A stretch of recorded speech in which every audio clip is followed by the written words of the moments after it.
వల్ల, అసమర్థత వల్ల, చాతగానితనం వల్ల ఈరోజు రైతులు ఇంత అనతి కాలంలోనే ఆందోళనతో, ఆత్మహత్యలతో, తీవ్రమైనటువంటి నిరాశ నిస్పృహల మధ్య ఈరోజు రైతులు ఉన్నారు. అందుకు ఉదాహరణ ఈరోజు సరివాగులో మరి ఈ ప్రాజెక్టు దగ్గర ఈరోజు మేము రైతుల పక్షాన ఈ ధర్నా చేయాల్సినటువంటి పరిస్థితి వచ్చింది. ఎందుకు చెప్తున్నాం అనాలిస్తాం అంటే జనవరి నెలలో అసలు పంపింగే జరగలేదు. ఎందుకు జరగలేదంటే ఆ కాంట్రాక్టర్కి ఇవ్వాల్సిన 4 కోట్లు 5 కోట్లు ఇవ్వడంలో ఎవరు స్పందించకపోతే నెల రోజుల పాటు అక్కడ నేను నడపలేను, నేను జీతాలు ఇవ్వకుండా చేయలేనటువంటి పరిస్థితుల్లో అయితే నేనే అధికారులకు ఫోన్ చేసి మోటార్లు ఆఫ్ చేయించిన పరిస్థితి. ఇది అందరికీ ప్రజలకు తెలియదు. నేను రోజు వారానికి ఒకసారి ఎన్ని ఫీట్ల లెవెల్ మెయింటెనెన్స్ తెలుసుకునేవాడిని. ఎందుకంటే 14 అయిందంటే ఒక 2 రోజులు 3 రోజులు బంద్ చేయండి, మళ్ళీ 15-16 ఫీట్లు అయినాక మళ్ళీ నడుపుకోమని వాళ్ళు కూడా అట్లా సహకరించారు. ఆ రకంగానే జరుగుతూ పోయింది. కానీ ఈరోజు ఇక్కడ పర్యవేక్షణ లోపమా, నాయకత్వ అసమర్థత, చాతగాంతనం అంత ఇది కాదు తెలియదు. కానీ ఈరోజు ఈ పరిస్థితి వచ్చింది. తక్షణమే మేము కూడా చెప్పేది ఏంటంటే మాకేమీ వేరే ఉద్దేశం లేదు. రైతుల సమస్యలతో రాజకీయం చేయాల్సిన అవసరం లేదు. రైతులకు పంట పొలాలు ఎండిపోకుండా రైతులకు కావాల్సినటువంటి ఈరోజు ఇక్కడే కాదు, రేగొండ, చిట్యాల, అదేవిధంగా టేకుమట్ల వరకు కూడా సరివాగు సర్ప్లస్ వాటర్ తోటి వ్యవసాయం చేసుకుంటారు. అన్నీ కూడా పుట్ట దశలో ఉన్నాయి. అందరూ కూడా రైతులే.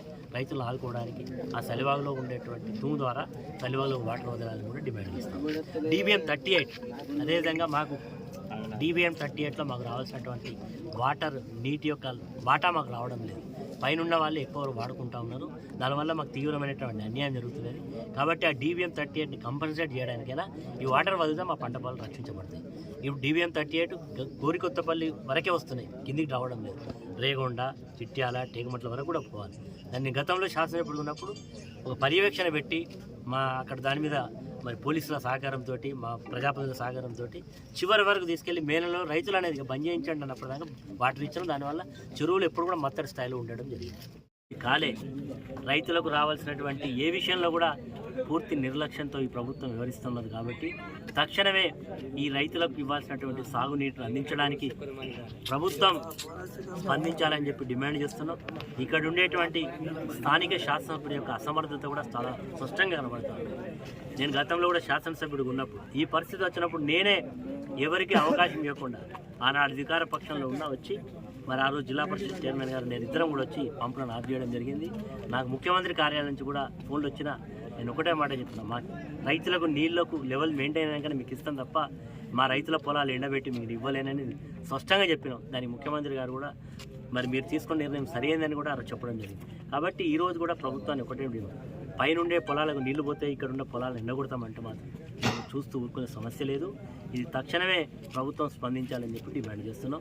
ఈ రకంగా ప్రభుత్వం వివరించి పంట పొలాలు ఎండగొడితే మాత్రం ఎకరాన 50,000 రూపాయల నష్టపరిహారం ప్రభుత్వం బేషరతు కాకపోతే మాత్రం ఖచ్చితంగా ఈ ప్రభుత్వానికి మూల్యం తెలుసుకునే పరిస్థితి. అదేవిధంగా ఈరోజు మరి ఇప్పుడే మేము ఇక్కడ దీక్ష చేసి ENC గారితో, CE గారితో మాట్లాడినాం. జిల్లా ఇన్ఛార్జ్ మంత్రి కూడా మాట్లాడే ప్రయత్నం చేసినాం. ఆ సందర్భంలో ఈ గారు చెప్పిన 6 రోజుల లోపల ఇక్కడ 15 ఫీట్ల నీళ్ళ లెవెల్ తీసుకొస్తామని చెప్తున్నారు. ఒకవేళ కనుక 15 ఫీట్లు రాకుండా ఇక్కడ పంట పొలాన్ని ఎండగొడితే మాత్రం మళ్ళీ 5-6 రోజుల తర్వాత వచ్చి మరి అవసరమైతే మళ్ళీ ఒక రైతుల పక్షాన ఏ ఉద్యమానికి సిద్ధంగా ఉంటాం. అవసరమైతే ఆ రోజు మేమే వచ్చి మోటార్లు బంద్ చేయించడం జరుగుతుంది.